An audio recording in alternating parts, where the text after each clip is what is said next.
బుద్ధ వెంకన్న స్థాయి అండి చెప్పండి. ఆయనకి నాకు పడకపోవడం దీంట్లో అర్థం ఉందా? ఒక్కసారి సుజనా చౌదరి గారు కూడా ఆయనకి నాకున్నటువంటి సంబంధం, ఆయన నాకేం చేశాడో మీ అందరికీ చెప్పాను అంతకుముందే, ఆ పాప మాట్లాడే ముందు. ఇప్పుడు సుజనా చౌదరి గారు కూడా మీది ఒక్కసారి లైవ్లో మాట్లాడతారు. సార్ ఒక్కసారి విలేకరులు అందరూ ఉన్నారు సార్, ఒక్కసారి మాట్లాడండి సార్.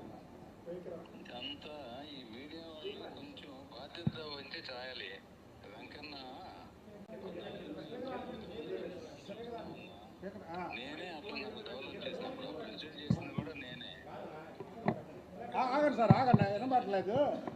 ఇది స్పీకర్ ఆన్ చేయాలి.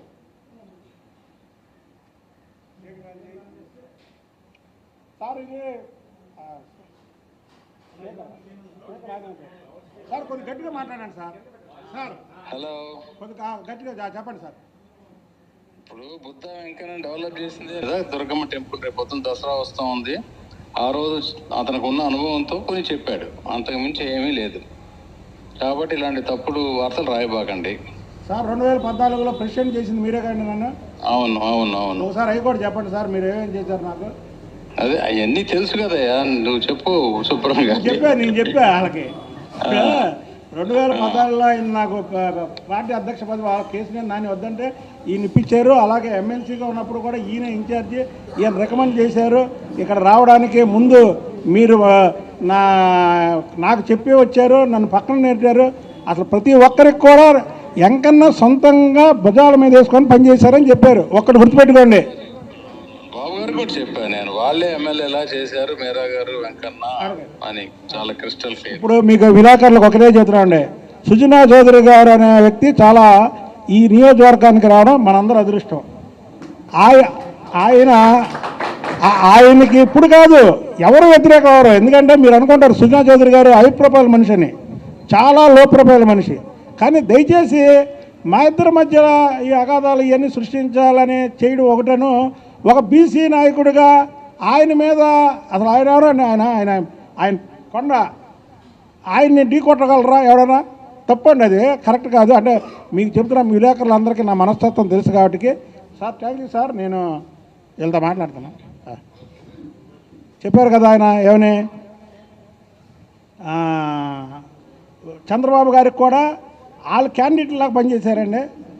అలాగా తప్పుడుగా అంటే ఏంటంటే మీకు కూడా ఒకసారి రాము అడిగింది మంచి ప్రశ్న, ఎందుకంటే అడిగాడు కాబట్టి క్లియర్ అయిపోయింది. ఇవన్నీ తప్పు. ఒక సమాజంలో అందరం కలిసి, నేను ఒకటే గుర్తుపెట్టుకోండి విలేకరులకు, తమ్ముడు ఇది మాత్రం ఒకటి ఇవ్వండి. చంద్రబాబు నాయుడు గారికి ఎవరు వ్యతిరేకం అయితే వాళ్ళకి వ్యతిరేకం నేను. చంద్రబాబు నాయుడు గారికి ఎవరు సపోర్ట్ అయితే వాళ్ళకి సపోర్ట్. నాకు రెండో క్వశ్చన్, రెండో ఏజెండా ఉండదు. రెండో ఏజెండా ఎప్పుడూ ఉండదు మీకు. అవాళ కేసీఆర్ నాని మీదన్నా సరే చంద్రబాబు గారికి వ్యతిరేకంగా ఉన్నారని వ్యతిరేకంగా ఉన్నా. నా ఏజెండా ఒకటి, చంద్రబాబు నాయుడు గారికి ఫేవర్గా ఉన్న వాళ్ళకి నేను ఫేవరు. చంద్రబాబు గారికి వ్యతిరేకం ఎవరు? జగన్మోహన్ రెడ్డి అంటే బ్యాచ్, వాళ్ళకి నేను వ్యతిరేకం అని ఎవరికి వ్యతిరేకం కాదు. నేను అందరిని ప్రేమించే మనిషిని, ఒక బీసీని, విజయవాడ నగరంలో ఒక బీసీని ఇంత పైకి తీసుకొచ్చిన వ్యక్తి ఎవరయ్యా అంటే చంద్రబాబు నాయుడు గారే. అంతకుముందు బీసీ నాయకత్వం లేదు విజయవాడ సిటీకి. బీసీ, ఎస్సీ, ఎస్టీ, మైనార్టీ, ఇక్కడ చూడండి, అందరూ చూడండి, అందరూ అన్ని కులాలు ఉన్నాయి ఇక్కడ. కాబట్టి మా మీద ఏర్షతో కొంతమంది అలాంటి రాసినా సరే, దయచేసి నాకైతే ఎవరితో గొడవలు ఉండవు. సుజనా చౌదరి గారు కూడా చాలా ఇబ్బంది, ఇదేంటి మన మీద చక్కగా అన్నీ మాట్లాడుకుంటే డెవలప్మెంట్ల గురించి ఇలా రాశారు. ఆ పాపకేమో నేను అంత సహాయం చేస్తానంటే, ఇప్పుడే మీరే అన్నారు కదా, చంద్రబాబు గారికి కూడా భుజం మీద వేసుకొని అతను పనిచేసినట్టు, అతను పోటీ చేసినట్టు పనిచేసి గెలిపించారండి అని చెప్పడం ఇవన్నీ తప్పుడు. కాబట్టి మీరు దయచేసి ఇలాంటి వార్తలు రాకండి. ఇంకోటి ఏంటంటే, చిత్తూరు వీరప్పన్న మాత్రం వదిలే ప్రసక్తే లేదు. చిత్తూరు వీరప్పన్నది మేము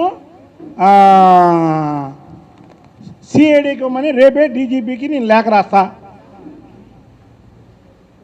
ఓకేనా బ్రదర్? Thank you.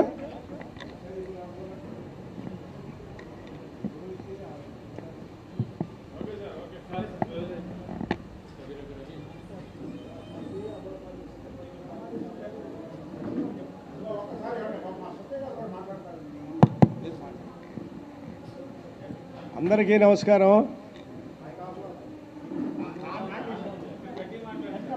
అందరికీ నమస్కారం. మీడియా మిత్రులకు కానీ అందరికీ ఈ సందర్భంగా చెప్పబోయేది ఏంటంటే, బుద్ధా వెంకన్న గారు అనే వ్యక్తి ప్రతి సామాజిక వర్గానికి అవని అవ్వకపోని ఎవరొచ్చి ఏం చెప్పినా కానీ అది ఎమ్మటే ఫోన్ కానీ లేకుంటే వాళ్ళని తీసుకొని పోవటం కానీ ఈ 15 సంవత్సరాలు ఆయన ఎమ్మటి నేను ఈ పార్టీలోకి వచ్చినాక దాదాపు 20 సంవత్సరాలు అయింది, కానీ ఆయన ఎమ్మటి నడవటం 15 సంవత్సరాలు అయింది. చిన్న చిన్న కారణాల వల్ల అటు ఇటు ఉంటాం, కానీ పార్టీ అంటే అంత అంకిత భావంతో ఉండే నాయకుడు. నేను ఈ సిటీలో అదేవిధంగా సుజనాథ్ చౌదరి గారి గురించి మన పాపని తీసుకొని 5 సార్లు ఫోన్ చేశాడు. ఆ పాపని తీసుకొని విజయశ్రీని తీసుకొని తొందరగా రా సుబ్బయ్య అని పోయి నేను అక్కడ కూర్చుంటే ఆ పాపకి ఏం కావాలో అన్ని ఏర్పాట్లు చేపించాడు. అదే కాదు, ప్రతి సమీక్ష ఉన్నా కానీ చిన్నది పెద్దది ఆయన ద్వారా మేము ఏదో ఒకటి ఏ విధంగా ఎవరికో ఒకరికి ప్రతిరోజు ఏదో ఒక సమస్య మీద ఆయన దగ్గరికి వస్తుంటాము, మాట్లాడుకొని వెళ్ళిపోతుంటాం. కానీ ఏ రోజు కూడా మమ్మల్ని ఇది చేయను అనే పరిస్థితి లేదు ఇక్కడ. పైగా సుజనాథ్ చౌదరి గారు అనే వ్యక్తి అధికార పార్టీ వాళ్ళు కానీ ప్రతిపక్షం వాళ్ళతో కానీ వివాదాలకు దిగే మనిషి కాదు, వాళ్ళ వ్యాఖ్యానించేవాడు కాదు. మేము ఒకవేళ చెప్పినా కానీ ఇవాళున్న వైసీపీ మీద ఏదైనా చెప్పినా కానీ వాళ్ళతో ఎందుకు, నాతో ఏ పని ఉందో చేపించుకోండి పొద్దున్న లేచినాక. వాళ్ళందరితో అంతకుముందు వాళ్ళు ఏం చేశారో చేయలేదో నాకు అనవసరమైన విషయం. నేను వచ్చాను, ఇవాళ మీ డివిజన్ ఏమన్నా చేపించుకోండి, నియోజకవర్గంలో ఏ పని ఉన్నా కానీ చేపించుకోండి అని చెప్పడం తప్ప వివాదాలకు పోయే సుజనాథ్ చౌదరి కాదు. ఆయన చూసినాక ఈ పశ్చిమ నియోజకవర్గం అంతా కూడా ఒక తాటి మీదకి వచ్చి ఆయన గెలిపించడానికి ఇన్ని సంవత్సరాల నుంచి ఎప్పుడు చూడాల 47,350 మెజార్టీతో గెలిపించుకొని ఇవాళ అధికారంలో సుజనాథ్ చౌదరి గారు ఉన్నారు. కాబట్టి అందరం కూడా మేము ఆశించేది ఏంటంటే ఆయన వచ్చింది కాబట్టి ఈ పశ్చిమ నియోజకవర్గం అభివృద్ధి చెందిందని ఆశిస్తున్నాము. సుజనాథ్ చౌదరి గారికి ధన్యవాదాలు, వెంకన్న గారికి ధన్యవాదాలు, మీ అందరికీ నమస్కారం. థ్యాంక్ యూ తమ్ముడు. నేను ఎవరితో వివాదాలకు వెళ్ళే మనిషిని కాదు. యాక్చువల్గా ఈ మానవులు మైత్రాత్మక మానవులు చేద్దాం.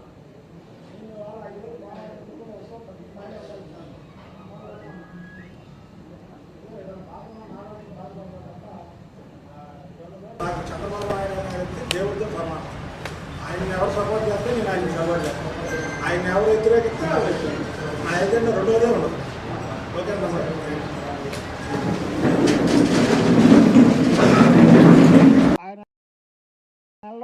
ఆయన వల్ల కాలేకపోయింది. ఇప్పుడు నేను ఎందుకు చెప్తున్నానంటే ఇదంతా కూడా చిత్తూరు వీరప్పన్ ఆస్తులు ఈడీ జప్తు చేయాలి. ఇన్నాళ్ళు ఏ డబ్బు మదంతో అయితే రాజకీయాలని శాసించడమే కాకుండా రాజకీయాల్లో నిజాయితీగా ఉన్న వాళ్ళని ఓడిస్తానని శపథం చేయడమే కాకుండా ఒక ప్రతిపక్ష నాయకుడిగా చంద్రబాబు నాయుడు గారు పొంగనూరు వెళ్తే దారి కాచి రౌడీ మోకలతో దారి దోపిడీ